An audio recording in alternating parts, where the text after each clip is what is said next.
नमस्कार। Covid OPD में बहुत स्वागत है आपका। मैं हूं आपके साथ रंजना सिंह राठौड़। मध्य प्रदेश छत्तीसगढ़ में कोविड ओपीडी की खास मुहिम हम चला रहे हैं, जहां पर कोरोना की रफ्तार अब कम हो रही है। राज्य में अनलॉक की प्रक्रिया भी जारी है। हालांकि सरकारें अभी भी सावधानी बरतने की अपील कर रही है। ऐसे में आपके घर तक जिस तरीके से लगातार समस्याएं आ रही हैं, डॉक्टर से आप सलाह नहीं ले पाते हैं, और यही वजह है कि इस मुहिम की हमने शुरुआत की है। कोविड ओपीडी के जरिए विशेषज्ञों को हम अपने साथ जोड़ते हैं, जो आपके सवालों के जवाब देंगे। इसी सिलसिले में आज हमारे साथ स्त्री एवं प्रसूति रोग विशेषज्ञ डॉक्टर मनीषा साहू जी जुड़ रही हैं। बहुत स्वागत है मैम आपका हमारे साथ कोविड ओपीडी में। शुरुआत करेंगे सवालों का, क्योंकि जिस तरीके से कोरोना काल हमने देखा है और जिस तरीके की तस्वीरें सामने आई हैं,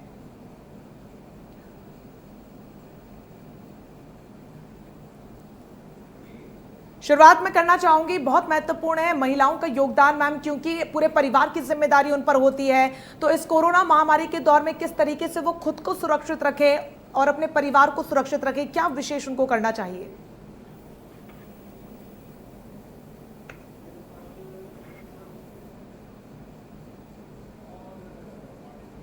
डॉक्टर मनीषा जी, आवाज मिल रही है आपको?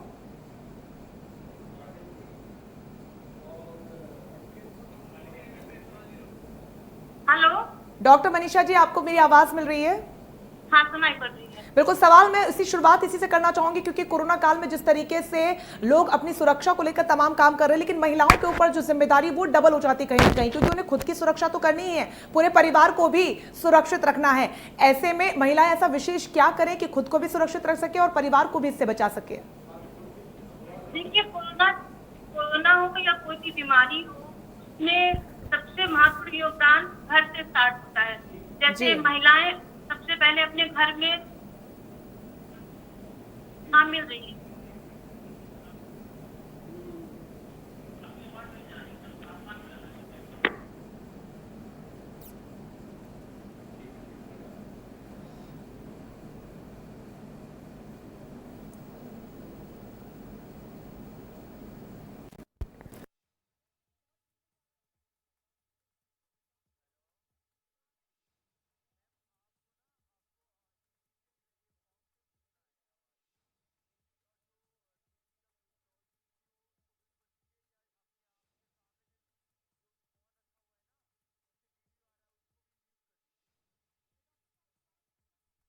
इस बीच जिस तरीके से लगातार कोरोना महामारी के बीच तबाही का मंजर हमने देखा, हालांकि राहत की बात यह है कि अब आंकड़ों में गिरावट दर्ज की जा रही है। मौत का आंकड़ा भी लगातार कम हो रहा है और खासतौर पर मध्य प्रदेश और छत्तीसगढ़ के हालातों में सुधार देखने को मिल रहा है। बहुत बड़ा सहयोग आम जनमानस ने किया और उम्मीद उसी सहयोग की भी है, क्योंकि त्रासदी अभी खत्म नहीं हुई है। आने वाले समय में तीसरी लहर को लेकर भी लगातार संभावनाएं जताई जा रही हैं। ऐसे में लोगों को लापरवाह नहीं होना है, यहां से तमाम गाइडलाइंस का पालन करना है, क्योंकि एक बहुत बड़ी चुनौती अब यह भी है कि प्रदेश धीरे धीरे अनलॉक हो रहा है।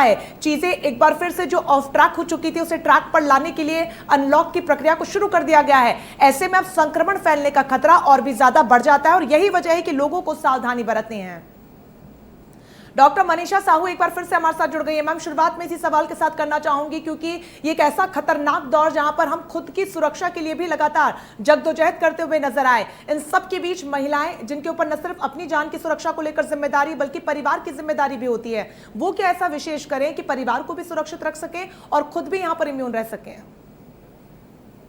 कोरोना के बचाव के लिए महिलाओं का विशेष योगदान होता है, क्योंकि उनको अपने परिवार की खान पान की, साफ सफाई का, की हेल्थ का, सबका ध्यान रखना पड़ता है। तो इसमें सबसे पहले महिलाएं अपने घर से शुरुआत करें। जैसे वो कोई भी व्यक्ति बाहर जाता है तो उसको प्रॉपरली अंदर देना, उसको कुछ टच नहीं करना, उसको सैनिटाइजेशन पहले उसके हाथ का करना, उसका जो मास्क यूज किया है उनसे बोले वो मास्क को वहीं बाहर थ्रो कर दे, फेंक दे, और उनको जो भी सामान बाजार से लाए हैं या कुछ उन्होंने अपने ऑफिस में यूज किया है वो भी घर के एक किनारे ही रखें, जिसको किसी के साथ, घर की वस्तु के साथ साथ में नहीं रखें। उसके बाद महिलाएं अपने जो भी व्यक्ति बाहर से आया उसको कपड़े चेंज करने, उसके बाद में सब परिवार बैठने को बोले। दूसरा ध्यान रखना है उनको उनके खान पान का विशेष योगदान है, जिसमें हमको डाइट का ध्यान रखना है कि महिलाएं जो है अपने जो खाना अपना किचन में बनाती हैं उसमें प्रोटीन की मात्रा अधिक हो, विटामिन की मात्रा अधिक हो, जो कि इम्यूनिटी बूस्टर हो, जैसे कि विटामिन सी के लिए उनको नींबू का, संतरे का, इन चीजों का यूज किचन पे ज्यादा करें। प्रोटीन के लिए अंकुरित दाल।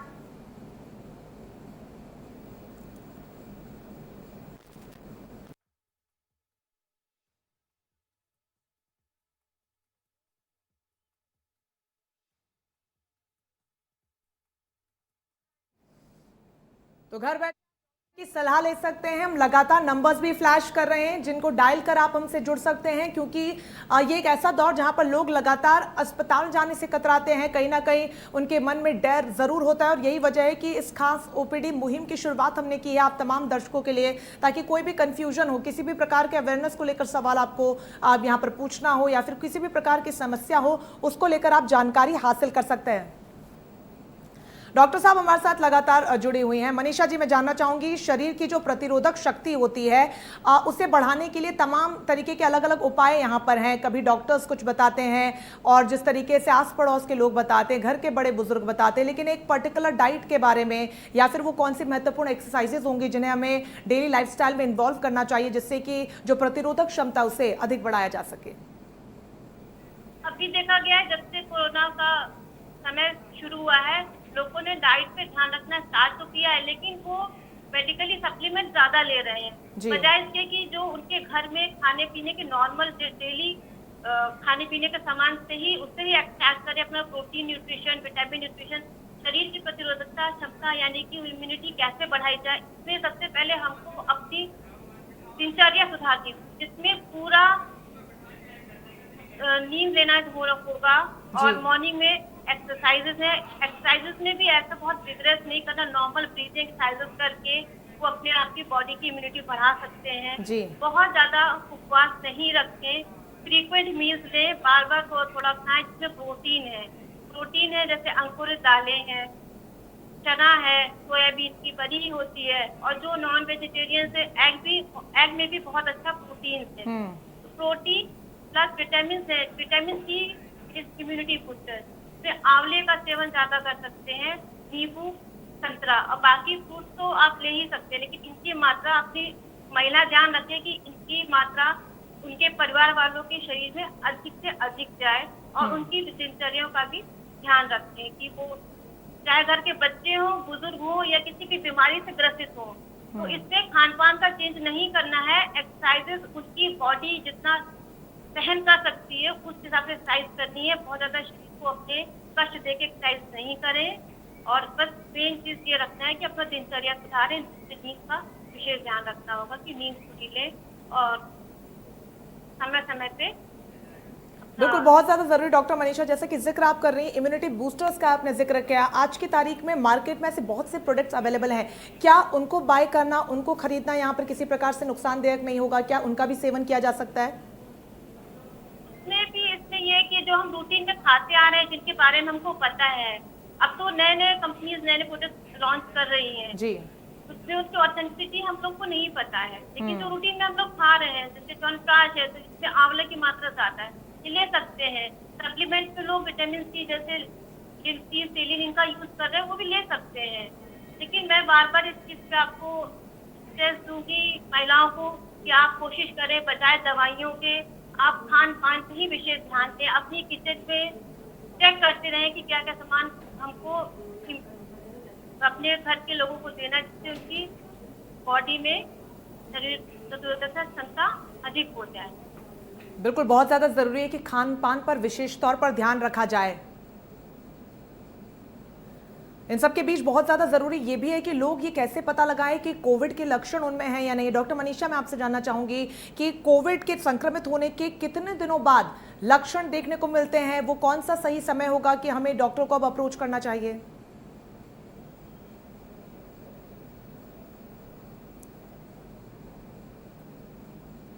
डॉक्टर मनीषा, आवाज मिल रही है आपको? हाँ जी। सवाल यही जानना चाहूंगी क्योंकि कोविड को लेकर लोग घबराए हुए बहुत होते हैं, सहमे हुए होते हैं, कहीं ना कहीं लक्षण होने के बावजूद भी वो इस बात का पता नहीं लगा पाते कि वाकई में ये कोरोना के लक्षण है। ऐसे में कोविड होने के कितने दिनों बाद लक्षण देखने को मिलते हैं और वो कौन सा सही समय होगा कि अब डॉक्टर को कंसल्ट करना चाहिए? सबसे पहले तो उससे घबराना नहीं है आप लोगों को। अगर कोविड हो भी गया है तो उसका इलाज है और उससे हम 100% फ्री हो सकते हैं जी। लक्षण में ये है कि जरूरी नहीं कि हमको लक्षण मिले। जैसे लोगों का कहना है कि हमको बुखार है लेकिन सर्दी खांसी नहीं है, तो जरूरी नहीं कि आपके पास सर्दी खांसी हो रही है तभी आप जो है डॉक्टर संपर्क करें। आप बुखार के लिए भी संपर्क कर सकते हैं। अलग अलग लोगों में अलग अलग प्रकार के लक्षण पाए गए हैं। किसी व्यक्ति में बुखार भी नहीं है, बस वो एक शब्द बोलता है कि हमको बहुत कमजोरी महसूस होती है। कमजोरी महसूस होना एक बहुत बड़ा लक्षण है जो कि हम अपने आप को ध्यान नहीं देते कि हमको कमजोरी महसूस हो रही है। लोगों का कहना है कि बुखार है तब डॉक्टर पास जाए। अगर आपको कमजोरी भी महसूस हो रही है, आपको लग रहा है कि आप अपनी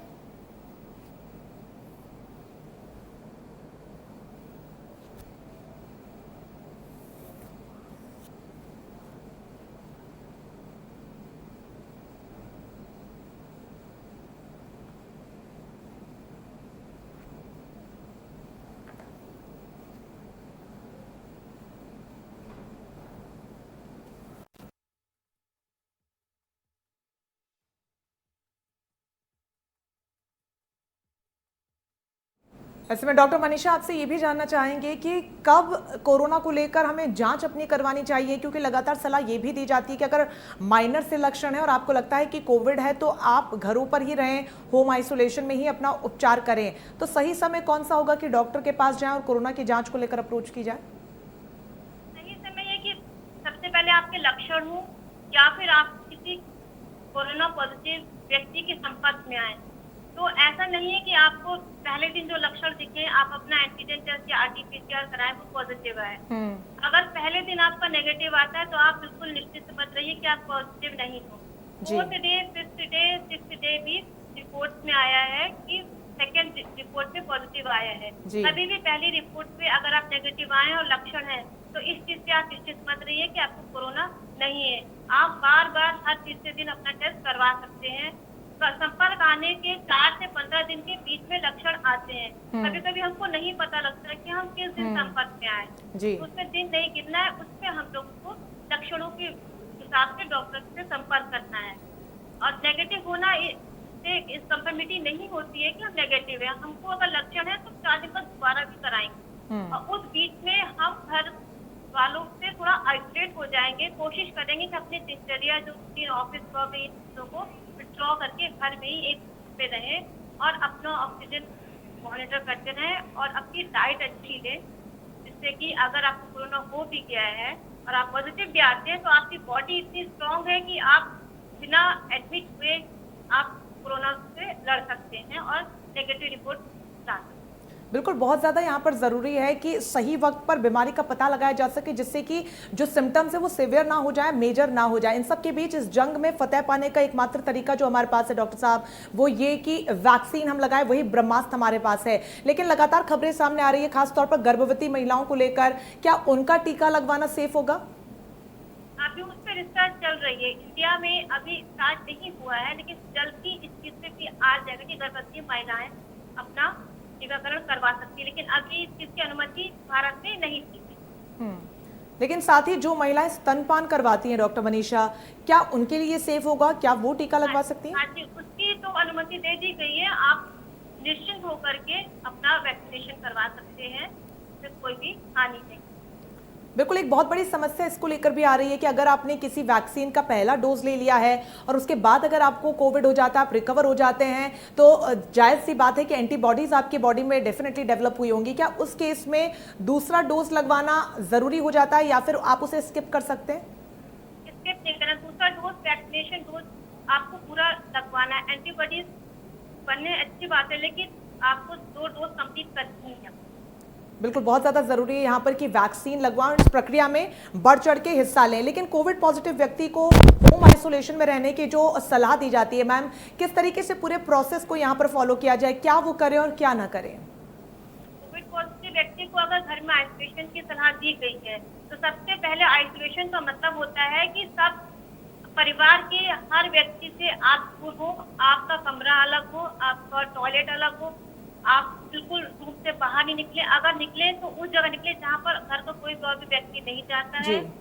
आप मास्क पहन के रखें, भले ही आप अपने रूम में ही हैं, आप मास्क पहन के रखें, बस ऑक्सीमीटर से अपना ऑक्सीजन चेक करते रहें और 6 मिनट वॉकिंग टेस्ट जो होता है वो अपना ऑक्सीजन लेवल चेक करते रहें, टेम्परेचर चेक करते रहें। और ये देखना पड़ेगा आपको कि आप पहले से ज्यादा आपको थकान, सांस फूलना या फिर खांसी या फिर छाती में भारीपन, अगर ये चीज आपको स्टार्ट हो गए हैं तो आप आइसोलेशन की प्रक्रिया को रोक करके आप तुरंत अपने डॉक्टर से संपर्क करें।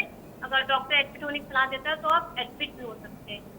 बिल्कुल, बहुत ज़्यादा ज़रूरी है यहाँ पर ये समझना कि इस वक्त में कौन से वो स्टेप्स है जो आपको फॉलो करने चाहिए और कौन सी चीज़ें जिनसे बचना चाहिए। लेकिन अभी जो खतरा है डॉक्टर साहब वो खत्म नहीं हुआ है। ऐसे में तीसरी लहर को लेकर भी लगातार संभावनाएं जताई जा रही हैं, खासतौर पर बच्चों पर इसका ज़्यादा अटैक होगा, इस तरह की खबरें लगातार सामने आ रही हैं। क्या सलाह यहाँ से आप उन तमाम दर्शकों को देना चाहेंगे जो इस वक्त आपको सुन और देख रहे हैं कि बच्चों को किस तरीके से सुरक्षित करें, खासतौर पर माता पिताओं के लिए क्या कुछ एडवाइस है आपके पास? बच्चों को देखिए सुरक्षित हम तभी कर सकते हैं जब हम सुरक्षित तरीके से रहें। अगर हम सुरक्षित तरीके से रहेंगे, हमको डिजीज नहीं होगी, तो हम बच्चों को स्प्रेड नहीं कर सकते। क्योंकि महिलाएं हो चाहे पुरुष हो, घर जाके हम बच्चों से बात करते हैं, हम बच्चों के साथ रहते हैं, उनको ना बच्चों को मास्क पहनने को बोल सकते हैं, ना उनको आइसोलेट होने को बोल सकते हैं। तो बच्चों को बचाव के लिए सबसे पहले हमको अपना बचाव करना है कि हमारे से बच्चे को नहीं।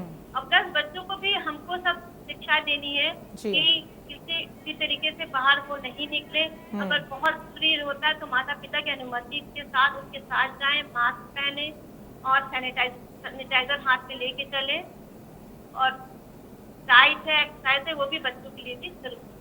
लेकिन समस्या वहाँ आने लगती है डॉक्टर मनीषा जहाँ पर बच्चे अमूमन एक्सरसाइजेस नहीं करते हैं, बहुत ज़्यादा लेजी होते हैं और ख़ास तौर पर दवाइयाँ, विटामिन की टैबलेट्स या फिर काढ़ा वो पीते नहीं है बहुत आसानी से। तो उस केस में उनके लिए क्या कोई ऑल्टरनेटिव एडवाइस आप देना चाहेंगी? उसके लिए भी महिलाओं को योगदान करना पड़ेगा, मम्मियों को, कि वो इस तरह की डाइट प्रिपेयर करें कि बच्चों को दवा भी नहीं लगे और उसको वो शरीर में चला। जैसे काढ़ा वो नहीं पीते हैं, तो जो काढ़ा में सामान मसाले यूज करते हैं हम उनकी फेवरेट वेजिटेबल में डाल के उनको दे सकते हैं। प्रोटीन में अगर वो दाल नहीं खाते हैं तो हम दाल को और दूसरे तरीके से बना के उसको दे सकते हैं। और सप्लीमेंटेशन में बच्चे विटामिन वगैरह तो आराम से ले लेते हैं, लेकिन अगर उनको कुछ प्रॉब्लम होती है तो वो नहीं लेते हैं।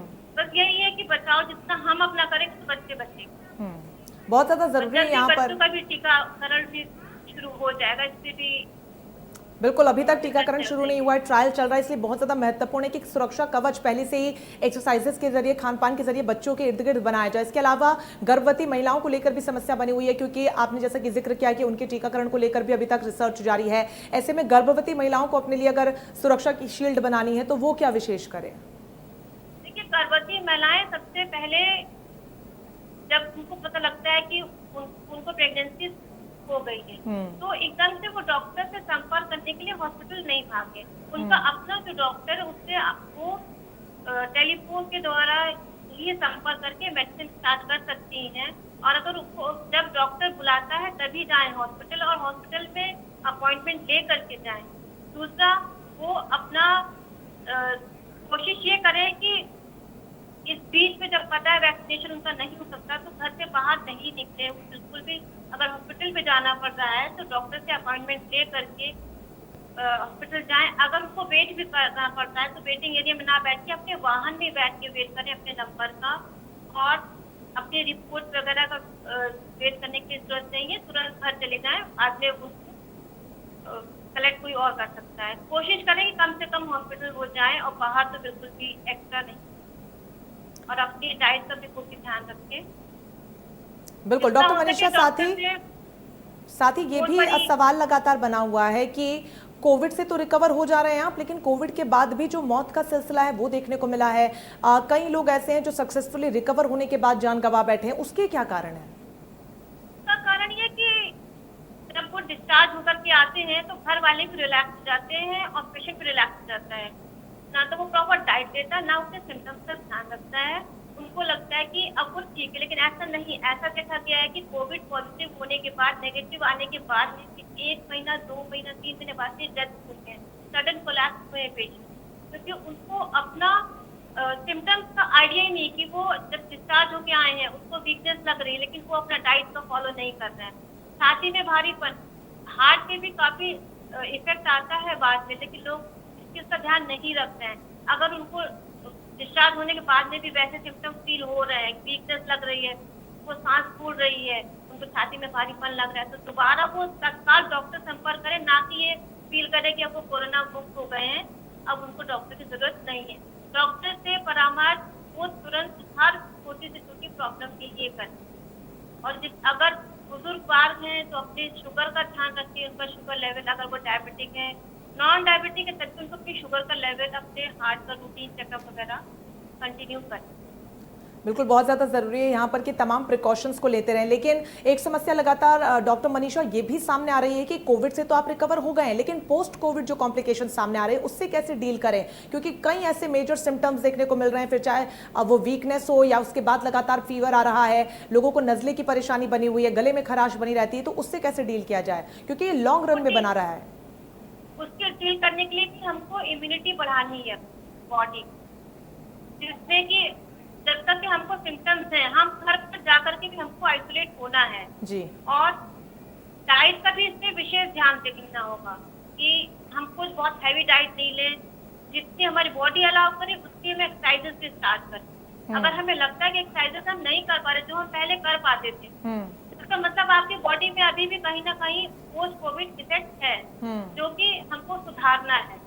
वो हम तुरंत डॉक्टर से परामर्श लें, ना कि हम उसको सोचे कि अपने आप ठीक हो जाएगा। बिल्कुल, बहुत ज्यादा जरूरी है यहाँ पर डॉक्टर की सलाह लेना, और बिना डॉक्टर की सलाह के ना तो दवाइयां लें और ना ही किसी प्रकार का यहाँ पर प्रक्रिया या प्रोसेस को आप शुरू कर दें। बहुत शुक्रिया डॉक्टर मनीषा साहू हमारे साथ जुड़ने के लिए और तमाम सवालों के जवाब देने के लिए, क्योंकि बेहद महत्वपूर्ण होता है कि सही और सटीक जानकारी दर्शकों तक हो, वो भी तब जब कोरोना काल में वो हॉस्पिटल जाकर डॉक्टर्स को अप्रोच नहीं कर सकते। और यही वजह है कि कोविड ओपीडी मुहिम की हमने शुरुआत की है। लेकिन फिलहाल आज के लिए कोविड ओपीडी में बस इतना ही, फिर मुलाकात होगी, तब तक के लिए मुझे दीजिए इजाजत, नमस्कार।